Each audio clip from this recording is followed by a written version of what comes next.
Good afternoon, everybody. Thank you so much for joining our event today, joining us today. It is very exciting that Cogrammer and HackerJob are in the same virtual room as we kick off what really promises to be an awesome, fruitful partnership.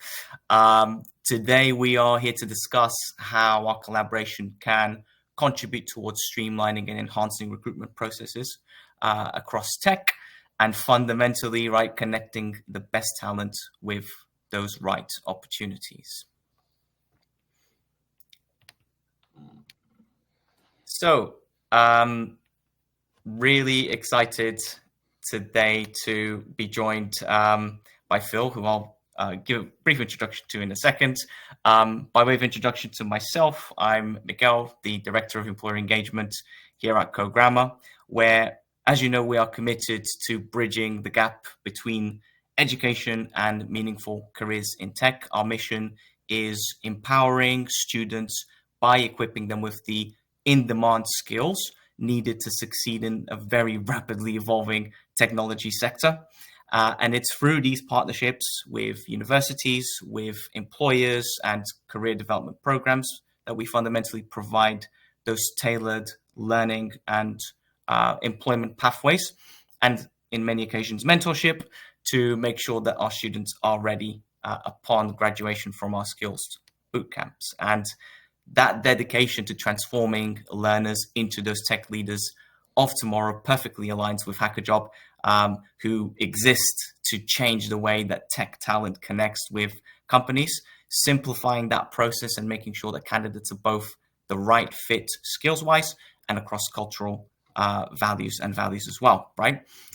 It will be my pleasure to shortly introduce Phil, who's the Vice President of Marketplace at HackerJob.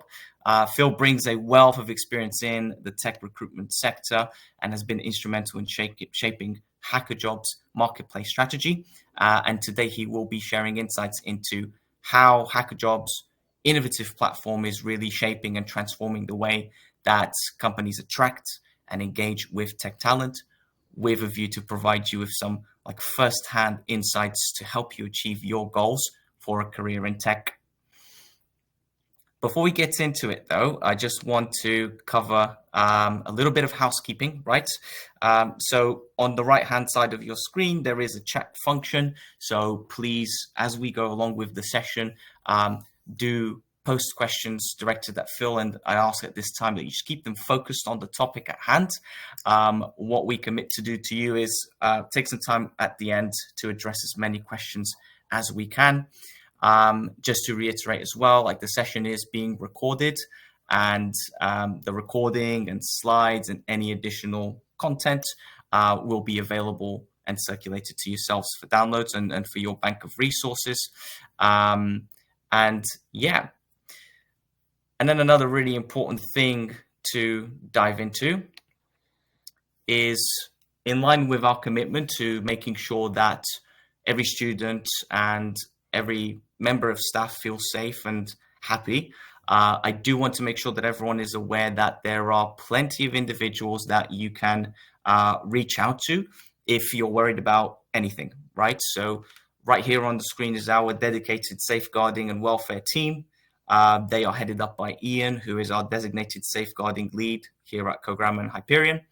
And really, it's to signpost to you all that if you have a safeguarding or welfare concern, whether you're feeling upset or unsafe about something, or you're concerned about a friend, a student, a family member, or just feel that something is not quite right, our team is here to help. And so to report a safeguarding concern, please, you can scan that barcode on the screen, or alternatively, if you wish, you can actually email Ian directly on the email listed below.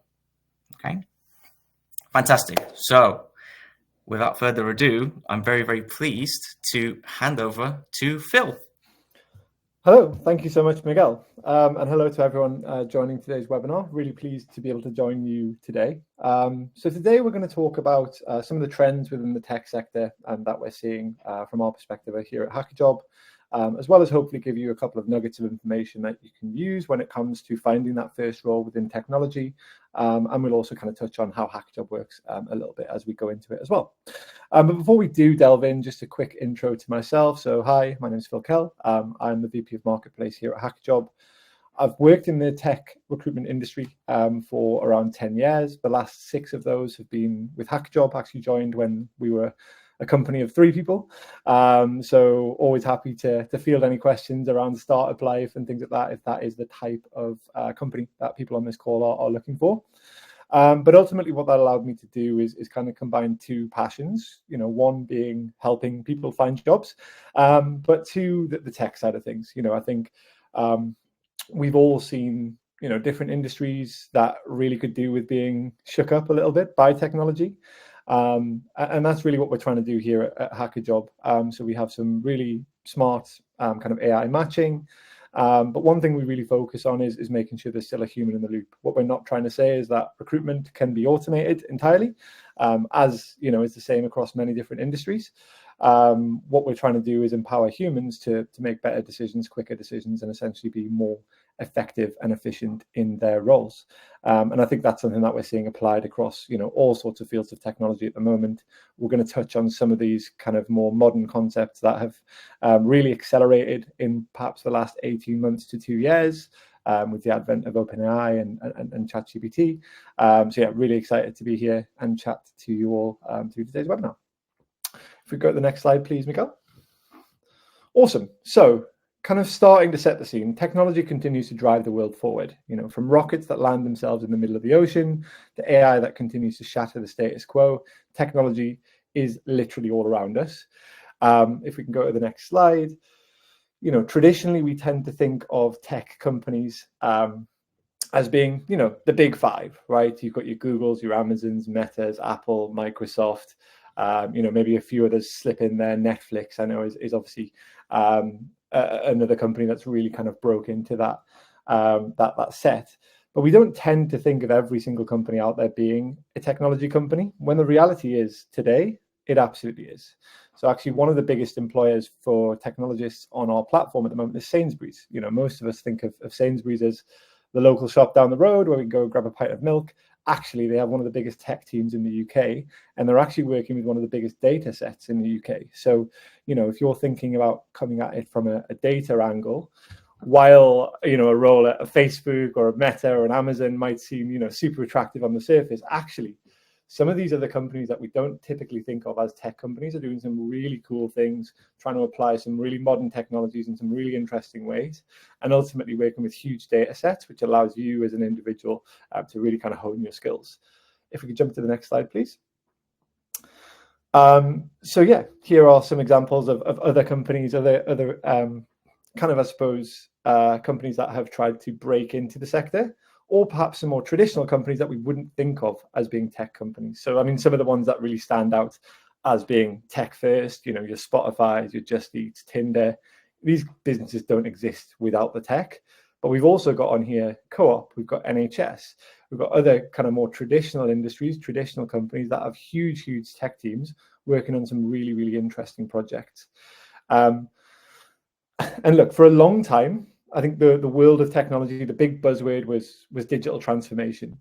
So if we go back to 2006, the advent of cloud technologies. So 2006, essentially, Amazon releases Amazon Web Services. What that allowed us to do is to have, access to, in theory, unlimited storage power, unlimited processing power when it comes to data.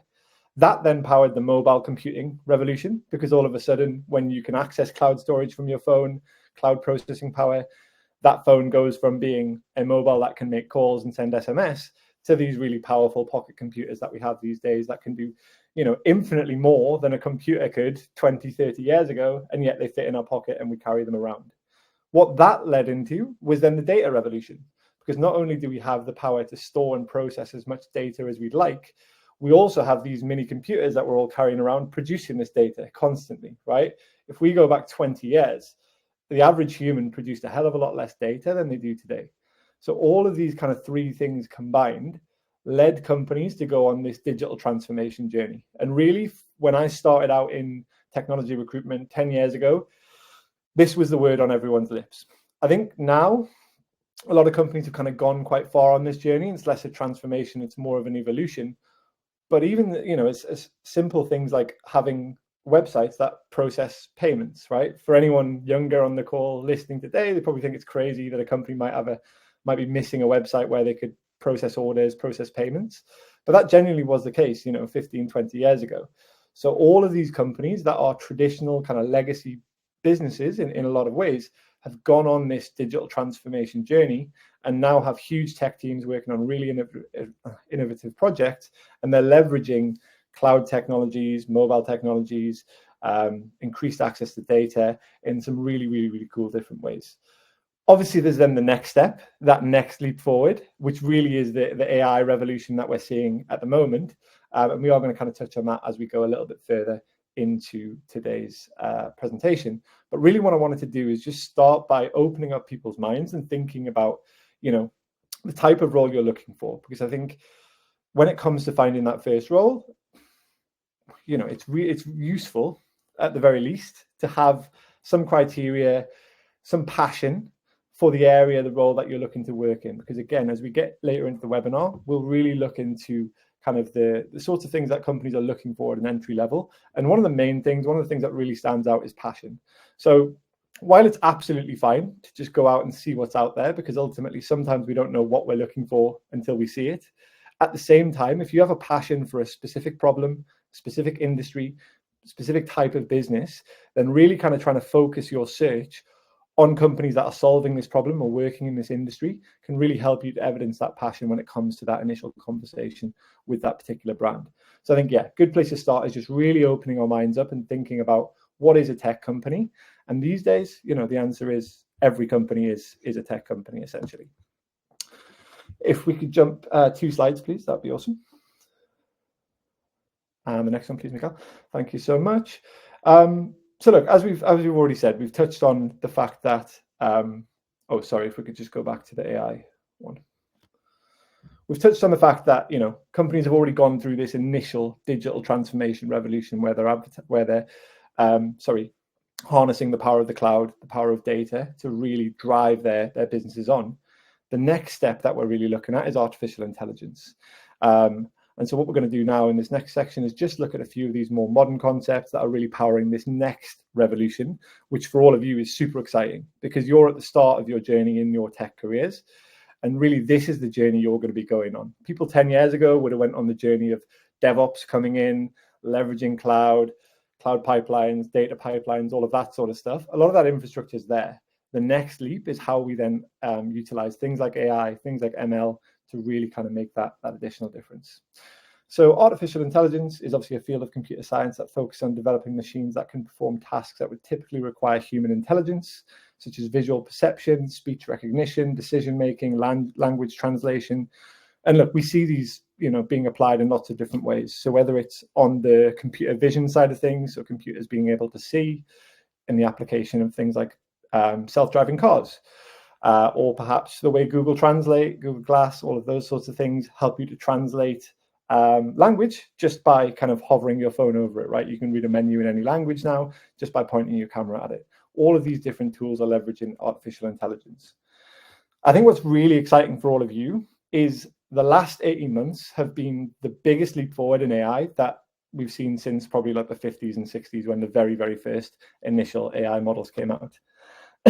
Before, about 18 months ago, to be perfectly honest, AI was relatively impressive.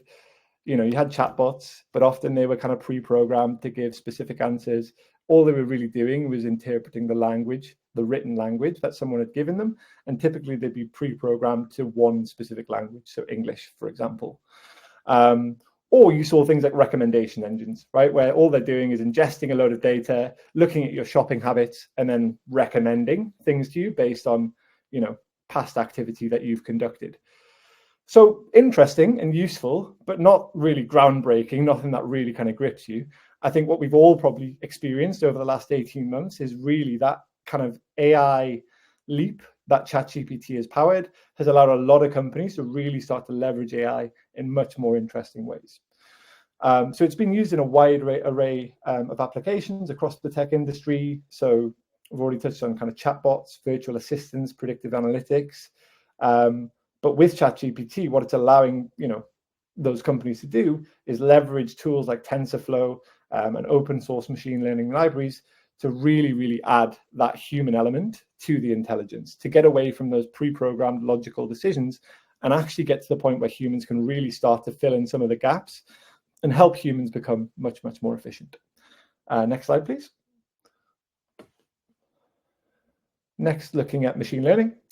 So machine learning is a subset of artificial intelligence that enables systems to automatically improve their performance on a specific task through experience. It involves the use of algorithms and statistical models to analyze and identify patterns in data, and then uses those patterns to make predictions or decisions. Again, it's a term that's kind of used in multiple different applications across the tech industry, things like fraud detection, image recognition, and natural language processing. Examples of kind of really popular machine learning tools include things like scikit-learn, TensorFlow again, and Keras. And really, it's these two technologies, artificial intelligence, machine learning, that companies are kind of scrabbling around at the moment, trying to work out how they want to leverage them and how they want to implement them and how ultimately they're going to use these technologies to continue building their businesses. So I think really, really exciting time to be getting into the tech industry at the start of this kind of next step forward in our revolutions, right? We've had the cloud revolution, we've had the data revolution. This is now the AI revolution that we're seeing in front of our eyes, which is super cool. Next slide, please. Another kind of technology or area of tech that I wanted to focus on, again, I'm sure everyone has some sort of familiarity with it. I'm sure at the very least you've heard of it, possibly in conjunction with its main application that we see, I guess, in a common sense, which would be the kind of cryptocurrency side of things.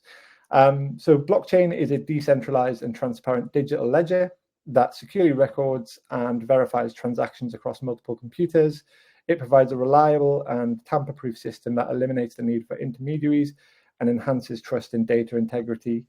In the tech industry, as I've kind of already touched on, it's mainly being applied in terms of cryptocurrency. So platforms like Bitcoin, Ethereum, in terms of those different coins, are essentially powered by blockchain.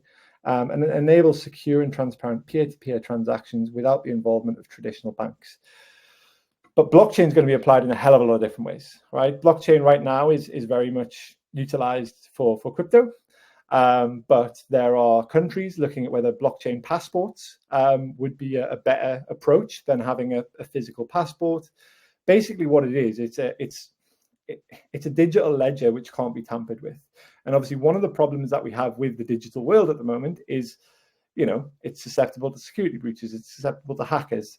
There aren't always logs of what's happened.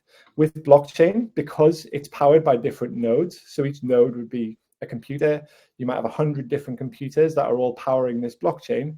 What that means is on every different system, you have a ledger, you have a log. So for someone to go and try and change that, they have to change it on every single machine because you've got those hard copies backed up on the machine. So really what it allows us to do is to start to really trust data that we see online. If you see someone has a blockchain passport, if you see someone has made a transaction in blockchain, you can be, confident that that is a legitimate transaction and that there's no kind of foul play involved, which is really interesting. And then the final area I want to focus on, if we jump to the next slide, would be the Internet of Things. So Internet of Things, or IoT, refers to the interconnected network of physical devices, vehicles, appliances, and other objects embedded with sensors, software, and connectivity that allow them to collect and exchange data. So things like wearable tech would be a great example. Apple Watches, smartwatches are very much part of the Internet of Things, but also more basic stuff, right? Kettles that you can switch on from different rooms. You can get Internet of Things applications when it comes to the lighting in your house and whatever it might be. So essentially what it is that next step. It's how do the technologies that we have interact with the physical world? How do we build these things and bake these things into different appliances to essentially make our lives easier? And this is another area that's, we're really seeing a lot of growth. I think one of the fastest growing areas that we see on the platform is in the kind of electrical hardware embedded side of things. For anyone not super familiar, embedded development is essentially squishing code down super small so that it fits onto microcontrollers, it's fitting onto tiny chips. There are all sorts of things that you need to consider when you're working on embedded that you don't necessarily if you're doing web development. How much battery does the device have? Will it always have connectivity to the internet? What's the wear and tear going to be on that particular piece of device? So there's loads of other things that you really need to be thinking about within this area. But again, it's an area where I think over time we're going to see more and more growth to the point where, your average field technician, your average person who's going out and installing these things will need to have a level of tech knowledge, whether that be coding knowledge or at least in terms of the protocols and things like that, in order to do their day-to-day job. So huge opportunities, I think, within AI, machine learning, blockchain, and the Internet of Things. And of course, kind of going back to the previous point, companies are applying these things across the board. So Sainsbury's, for example, we did a big project with them called Project Beacon, which was all around their self-service tills. Again, on the surface, probably doesn't sound like the most attractive, sexy project out there. It's not necessarily building the most revolutionary piece of technology. But actually, when you really delved into it, the amount of data that was going into it, the amount of customer data, the amount of research that they had to do to make sure that they were getting the product right from the get-go, actually, it was a really engaging product for everyone that was involved. And it involved, people from all kind of disciplines within technology, whether that's the data side, whether that's more on the product or UX, UI side, working with users to understand how they want to use that till. On the development side, of course, creating the software. So it was a huge project that really drew together lots of different people from the business to work on, an Internet of Things project. So yeah, plenty of companies out there applying technology in lots of cool different ways. So I think, that would be one kind of learning that I'd like everyone to take from this is just kind of don't pigeonhole ourselves when we think about the types of companies out there, because actually there are so many companies leveraging technology in so many different interesting ways. And really it's on you to then understand what it is you're looking for, what you're going to be passionate about, what you're going to enjoy getting your teeth stuck into. And from there, giving each company a chance, reviewing that job spec, speaking to the recruiter. I think that one advice I can always give to anyone starting out is just give it a go, right? So if you see a role you like the look of, reach out to that recruiter, get your application in. It always helps to follow up, personally, whether that's on LinkedIn or something like that with the person advertising the role. You might not hear back in quite a few instances. You might get a few no's, but ultimately, if you don't try, if you don't ask the question, then everything's going to be a no, right? So I would definitely just encourage everyone to really explore what's out there and see what it is that they want to kind of get stuck into. If we could jump to the next slide, please. So now kind of focusing in on HackerJob and why we exist. If we could jump to the next slide, that'd be great. So look, HackerJob exists to bring people together with the companies that need them to continue driving their businesses forward, basically. So essentially, we are a smart matching engine. Kind of by creating a best-in-class experience with a candidate-centric approach, tech professionals can leverage our platform to learn new skills, participate in community events, engage directly with employers, and ultimately find their next role. So the way HackerJob works is employers actually apply to you. So you would sign up, you'd create a profile. In doing so, you would tell us your seniority, the types of roles you're looking for. So one example might be a Java developer role. That's one match title, data scientist, DevOps engineer, UX designer, whatever it might be. You would give us your desired salary, your desired location preferences, all of these different things that make a role right or wrong for you. Your profile would then go live and you would then appear in the matches for any role that meets your criteria. The company would then review your profile and reach out to you, essentially applying to you. You then have the decision to say whether you're interested. If you are, at that point, you'd schedule a call via the system and the company would get access to your contact information. If for whatever reason you're not interested, you decline that role, that company then never has access to your contact information. So in comparison to a LinkedIn, a job board, it really puts the control in the hand of the candidate to make those decisions as to who they want to be able to actually reach out to them beyond that initial kind of request that goes out. We also have a learning element to the platform. So there's an opportunity to come on and learn skills, show off your skills, so to initially learn them, and then once you've completed those learning modules, they can go onto your profile so that you can show them off. You also have a dedicated talent success manager who is a well-trained career coach who, again, can help you during those interview processes. I know Miguel and the team will have done a fantastic job of prepping you in so many different ways, but that TSM can be there as ongoing support, prep for a specific interview or whatever else that might be.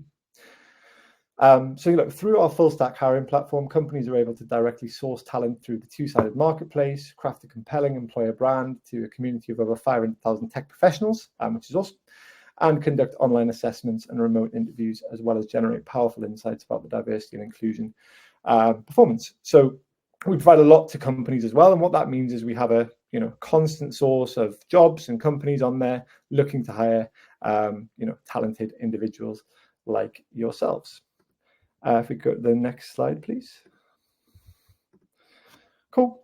So just a quick snapshot here of how the system would work. Kind of already detailed it, but essentially you sign up and build a profile. You can go through the pathways module, which is where you can kind of learn and show off your skills. You'll then start to interact with your TSM, who can give you some advice on your profile and make sure that you're fully set up. Eventually your profile will go live, and at that point you'll be matched to those various different companies. Next slide, please.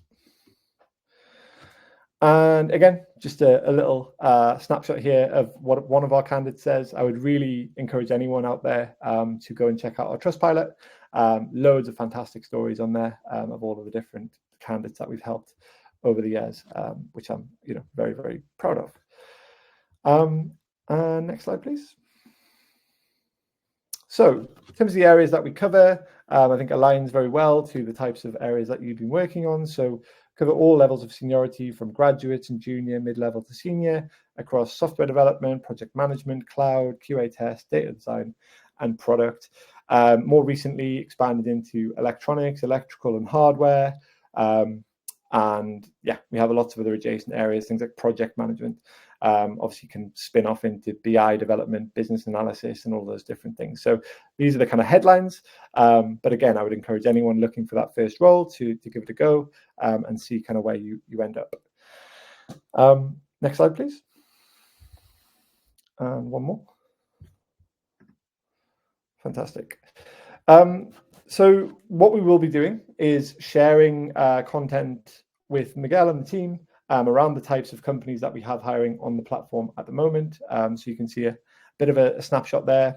So Sainsbury's, Bupa, Kainos, Wiley Edge, BAE Systems, DXC Technology, all a range of different companies that are currently hiring developers on the platform, not just developers, sorry, candidates of all sorts of IT specialisms. Sainsbury's in particular have a huge drive, their Jumpstart campaign. So if anyone is looking anytime soon, it's a great time to get involved because they are hiring a huge cohort of hundreds of different entry-level people right now. And like I said, really easy to get on, create that profile, get connected up, and your TSM will then give you plenty of advice on how you can get involved in these different companies. Next slide, please. Cool. So that's enough about HackaJob. I feel like I've bored you to death probably about all of the values and benefits of using a system like HackaJob. Next, to just kind of shed a bit of light, I suppose, on things like entry-level roles versus early careers programs. So an entry-level role, in short, is a specific role which you'll fulfill within a company from day one. Entry-level roles don't tend to require any previous experience, as training and mentorship is provided on the role. And these type of roles typically better suit someone who knows where they want to specialize from the start and allows you to progress in that role at your own pace. So if you are already dead set on this is the type of company, this is the type of role I want, then an entry-level role might be a great opportunity for you because you're going to go in, you're going to understand the role that you're looking for, the role that you're going forward for, and essentially the role that you're going to be doing moving forward with that particular brand. If perhaps you're a little bit more on the fence, you haven't quite made that decision, then maybe an early careers program might be a better option. They differ from entry-level roles in that they typically follow a structured training program where you'll kind of rotate across different areas of the business, areas in the company to gain a wide variety of knowledge and experience and skills before specializing. We actually did a podcast last week with the co-op, and one of the members who had kind of joined the podcast I had gone through their early careers program and couldn't sing its praises highly enough. The fact that she got to work on business analysis, then product management, then software engineering, then some project management, really gave her that full scope of understanding to really understand where she wanted to then spend her time moving forward. But it also then gave her some really good insights into what her colleagues do. So it's actually helped her in the role that she is doing, which is a business analysis role, by having that better understanding of how those other roles within the business work. Typically, the rotation can last anywhere between 12 and 24 months and give you a good overview of different areas of the business that you might not have previously considered. And then at the end of the rotation, you then specialize in a specific area and take on a permanent role within the company. Although that 12 to 24 months, to be honest, can very much vary. I think this particular person had been on the entry-level scheme for 5 months and then kind of made a decision that actually this is where she was passionate and this is where she'd like to spend her time, and Co-op were more than happy to support her in that. So yeah, I think early careers programs are kind of perfect if you're considering different options for your career. And you'd like to explore different environments and get a taste of how different things work within various different businesses. So I think just to kind of round things out, now is an awesome time to be getting into the industry. I'm sure none of you need to be told that twice, right? There's a reason that you're on this course at the moment. There's a reason that you're engaging with Miguel and the team. So not only are there more tech companies than ever. Not only are there more exciting projects, more exciting innovative technologies to work on than ever. 1 in 10 roles advertised right now in the UK are within kind of the software development and IT sector. 4.7 million people work in the digital economy within the UK, which is up from 2.18 million in 2011. So in kind of 13 years, it's more than doubled, and that isn't going to stop, right? So again, fantastic time to be getting into the industry. Almost half of UK businesses are recruiting for roles that require hard data skills, but under half, 46%, have struggled to recruit these roles for the last 2 years. So the majority of companies are looking for skills that are very much in demand. If you're working particularly within the data sector, but I would apply this across the entirety of technology, there is still a digital skills gap within the UK. There is still more demand for technical professionals like yourself than there is available on the market. So again, fantastic time to be getting involved in the industry. And on average, tech salaries are nearly 80% higher than salaries for non-tech jobs across the UK. So again, fantastic time to be getting involved. And just to kind of double down and go back to that point, that I initially raised around kind of the passion side of things, and why I think it's really important to try and select a company, a problem, or an industry that you do feel some passion for. It's because at that entry level where everyone's at a bit of a baseline. Okay, some people have done computer science degrees, other people have done courses, but ultimately no one has that commercial experience. So it's a fairly level playing field. And the thing that really makes you stand out is the passion, right? Companies are looking for attitude and aptitude. Attitude, the desire, the passion, the motivation to do the role. Aptitude, the ability to learn. And how quickly do you pick up skills? And I think if in an interview situation, you can evidence a clear passion for what that company does or the problem they're trying to solve, and you can evidence a clear aptitude, so an ability to learn skills, and you can draw on how quickly you've learned various skills on this course as part of that evidence. If you can really evidence those two things, then you're putting yourself very much at the front of the queue when it comes to landing that first role. Final slide, please, Miguel. Awesome. Excellent. So hopefully that was useful. Hopefully opened up, a few minds in terms of the types of companies, types of roles you might be looking for. And yeah, as I said, really, really would emphasize trying to find that passion, because that's what's really going to help you to evidence that attitude in conjunction with the aptitude, which I think will really help you get your foot on the ladder. Thank you so much. Fantastic, and a huge thank you to Phil for taking us through those very, very valuable insights. We will now open up the floor for any questions, so do pop them in the questions function or in the chat. And I will start off just fielding some over to you, Phil, if that's okay. Absolutely. So we had an observation just that from Dominic there, that he had digital transformation mentioned quite a bit in the degree and graduating in 2022, I remember being in the tech scene a little bit early on already. Digital transformation was quite the buzzword there. So that's a poignant point. White Tongue Glow talked about actually setting up a profile on HackerJob. So since they don't have any working experience in the tech field, they can only leave the references part empty, and therefore the system marked it as missing error. How would that be best navigated in your view? Yeah, and to be honest, there's a few questions in there around education as well. This was actually part of a signposting issue on our side. So if anyone is out there in the design world, maybe we could do a few tips on your part. There were a few signposting issues when we released our brand new product around 6 weeks ago. Again, for anyone working in product development, often the best thing to do is get it out there, and that's when you realize all those little bits that you've quite missed or that didn't quite make sense. So in terms of the references, no, that won't impact you at an entry level.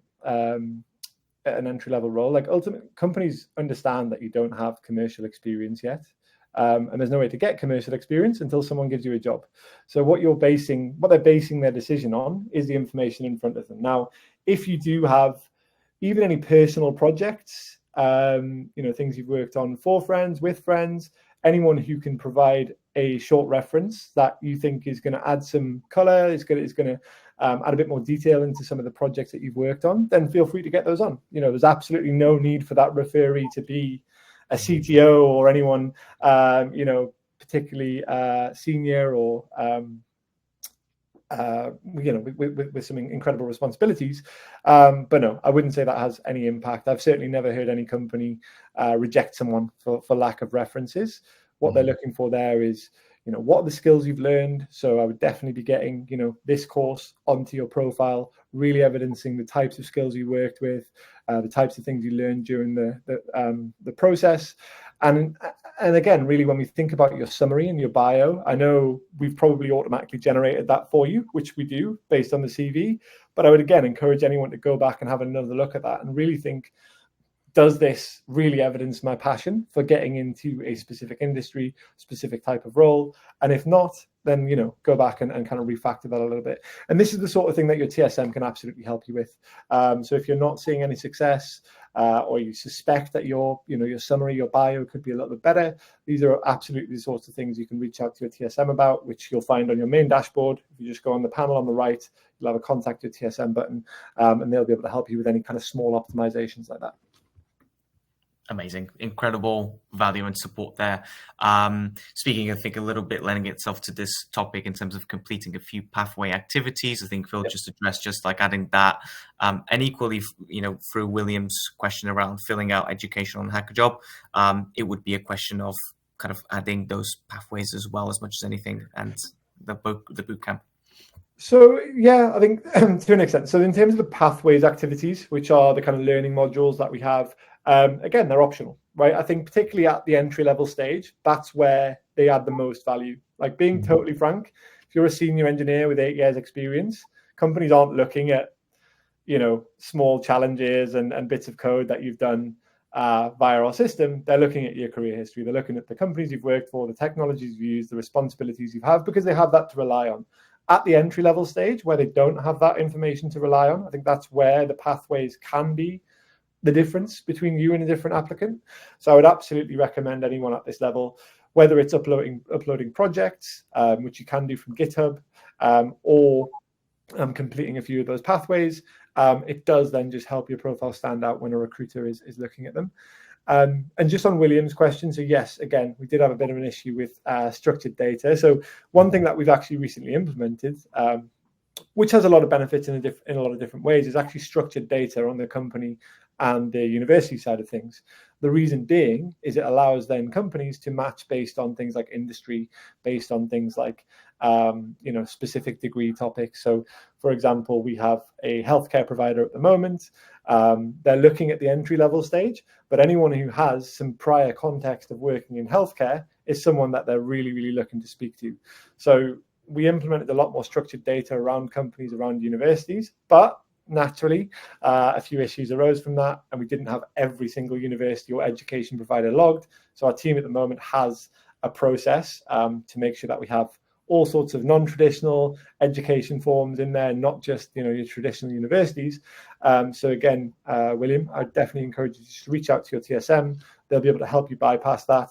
And then, for anyone future signing up, we have kind of ticked off that issue, which is awesome. Incremental gains across the board, really important. Always the finger on the pulse. It's great. And then a question that came through, I think just for clarification, Chiloka asked just around where to find the early careers program on HackerJob. I think just to clarify here, Phil, unless I'm incorrect, you were mentioning, broadly speaking, early careers offerings rather than an actual HackerJob related one, specific one, I should say. Yes, absolutely. But we do have early careers ops on the platform as well. So I think just to answer the question, so the companies will find you essentially. And this can sometimes be a little bit frustrating, I suppose, for candidates, right? It is massively flipping things on its head. But I think there are so many services out there that allow you to go out and search for things and find companies. And I would absolutely encourage all of you to do so, right? Get on LinkedIn and see what's there, see what jobs are out there, job boards, wherever it might be, explore different avenues. The way HackerJob works is that the companies apply to you. So you create the profile, you're then in their matches rather than them being in your matches. If you were to say set up job alerts or something like that, they'll then review you and get a request out to you. And what that can sometimes mean is, if perhaps you haven't got a huge amount of matches, or you sign up at the wrong time where someone's on holiday, it can kind of feel like, okay, what's going on here? I'm not getting anything through. But what we're really focused on is relevance. So any request that you do get through will meet your location, your salary, your tech stack, all these different preferences that we've kind of factored in. So I'd absolutely encourage you to use HackerJob. I'd absolutely encourage you to have that on and keep an eye on your notifications and see when those perfect requests do come through. But at the same time, I'd also encourage you to go and explore everywhere, right? Google Jobs, LinkedIn, job boards, wherever else it might be. I definitely wouldn't want you to kind of put all your eggs in one particular basket. In terms of more broadly giving you insight as to what sort of companies are hiring at a graduate or junior level on the platform, we've shared some insights with Miguel, and he's going to be happy to kind of distribute that amongst the group. So keep an eye on those. That'll give you some insight into who's hiring and who you might bump into on the platform. But beyond that, it's about getting the profile set up and then kind of sitting back and waiting for those requests to come in. Perfect. We'll give it another sort of 3 minutes and I'll ask a question as well in the meantime. If you do have any questions, do use the opportunity with Phil here on the call. I suppose from the point of view of bootcamp, coding bootcamp graduates, one would want to avoid any common pitfalls when either setting up or subsequently, putting yourself out there as a profile in the markets. And I guess from your experience and your team's experience at HackerJob and even perhaps beyond, what are some common pitfalls that you might see new candidates making, and any steer around how best to navigate or avoid them? Yeah, honestly, and if anyone wants to seek out these podcasts, you can do. If you go onto YouTube, they're under the DevLab handle, again, on all podcast providers, again, HackerJob, DevLab. So we do podcasts with all sorts of companies. Companies can essentially buy brand packages via the platform. So this series alone, we've done, as I said, Co-op, I think BAE. Let me just pull up the list. Jet2, BT, John Lewis, Ledger, who are a really cool blockchain crypto kind of startup, Comcast, Tesco, Informa, Ordnance Survey. So also, a huge range of companies. And one of the topics we always touch on is, what would your advice be to someone starting out in the industry? What would your advice be to someone who is, starting their journey? And almost unanimously, it's give it a go, right? It's put yourself out there. The worst thing you can do is almost not ask that question. A lot of people are very generous with their time. A lot of people are very happy to help a junior or an entry-level person. So if you have a company or role that you're particularly interested in, don't feel like you can't reach out to someone who's doing that role within that business, right? Or who looks like they have some relevant knowledge of that business. Imposter syndrome is real. We all get it. We all kind of get nervous and think perhaps we're not going to be right, or perhaps we're not going to be perfect for that particular role. But ultimately, like, the best thing you can do is give it a go. The best thing you can do is get that application in, send that message, ping a message to someone you feel is relevant, or someone who you feel like might have some useful information for you. And like I said, sometimes they're going to get ignored. Sometimes people will be polite and say no. Other times you might find an incredible mentor, or someone who's going to really help you shape your career. And also, like, if you have got that application in and you're sending that follow-up message, like being frank, one of the problems companies are facing at the moment is a huge volume of applications, which is why companies like hackaton exist, right? Because what we're saying to companies is, we're not going to send you 300 applicants. We're going to give you a very curated list of applicants that meet all of your criteria, and we're going to save you a lot of time there. That being said, I would still encourage you to get applications in for a role that you really like, but that's where I think you have to try and make yourself stand out. So that's where I'd be looking at who's that recruiter that's posted that role, and I'd be dropping them a quick message on LinkedIn just to say, hey, had a look at the role, looks awesome, really interested, just wanted to let you know I've got my application in already. If you have any further questions, if there's anything you'd like me to clarify, please feel free to drop me a message. Guaranteed, if they've had 300 applications, 10, 20 max people have done that. So all of a sudden, you're putting yourself into that top echelon of people that are making themselves a little bit more visible. So honestly, I think, try to find something you're passionate about, because that's absolutely going to help you in the interview.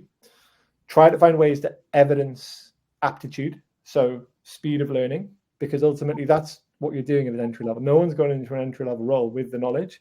You're going in to learn. So the quicker you can learn, the more attractive you are as an applicant. So anything you can do to evidence that, do. And then beyond that, I think it's just having the confidence to start conversations, and put yourself out there. Absolutely. And across a variety of mediums. So don't just stick to online. Where you can, go and find those interest groups, those free meetups, go and network, get yourself out there, as well as that LinkedIn and awesome platforms like HackerJob. Just to close off then, I think it's another era. But in terms of that piece around thinking of 10 skills gained from a job, any recommendations? Yeah, so on the 10 skills, that's guidance. You don't absolutely have to put 10 skills. Some people go live with 1, 2 skills. The more skills you have, so essentially if I dial it back, so the way that our AI matching works, it's based on a knowledge graph. So it's association of different tools. So it's a step beyond keyword matching. In the past, if I'm looking for Java engineer, I might put Spring Boot in as a keyword, right? Because I know that Spring Boot is a framework that's going to be used by Java engineers. But that's very much based on them also having put Spring Boot on their profile. What we now have is a really in-depth associative knowledge graph. So all you need to do is put in the word Java, and that's going to pull in Spring Boot, as well as J2EE and Hibernate and all these other things that might be associated with Java. So you're not having to then see those keywords associated. So the more information you have on there, the more skills you have on there, the more information that can flood into that knowledge graph, which means you've got a higher chance of being matched. But ultimately, it should be based in reality as well, right? You don't want to be matched for things that you don't have the skills for, that you're not interested in. So if you've got 5 skills, get 5 skills on. If you've got 2 skills, get 2 skills on. That shouldn't, as far as I'm aware, be a blocker to moving forward. But in terms of the missing info error, I'd be interested to look into where that is. Perhaps it is, I know, again, when it comes to collecting that structured company data, we were insisting on company website in order to make sure that we could map to industries. Again, we've released a bit of a hot fix for that very recently. So being intrigued to see if that is still the case. But I would encourage anyone who has any specific questions, if you want to reach out to me direct, I've just dropped my email there into the chat. Feel free to drop me an email, or as I said, you can go onto your dashboard, contact your TSM, and they'll be more than happy to help get you set up and matched as well. Fantastic. A big thank you to Phil for his time. Let's show some appreciation here for Phil and encourage you all to go and visit HackerJob. Follow all of their profiles across LinkedIn, Facebook. You can see X there and Instagram. Just as a reminder, we will circulate the session and any additional kind of supporting content. If you do have any questions as well, obviously Phil's kindly shared his email there, but also for ourselves and the team. And we very much look forward to seeing you all on the platform and hopefully taking the first steps into your next career in technology. So a big thank you, and wish you all a wonderful rest of the evening. Yeah, thanks Till everyone. next time. Have a great evening. Bye bye.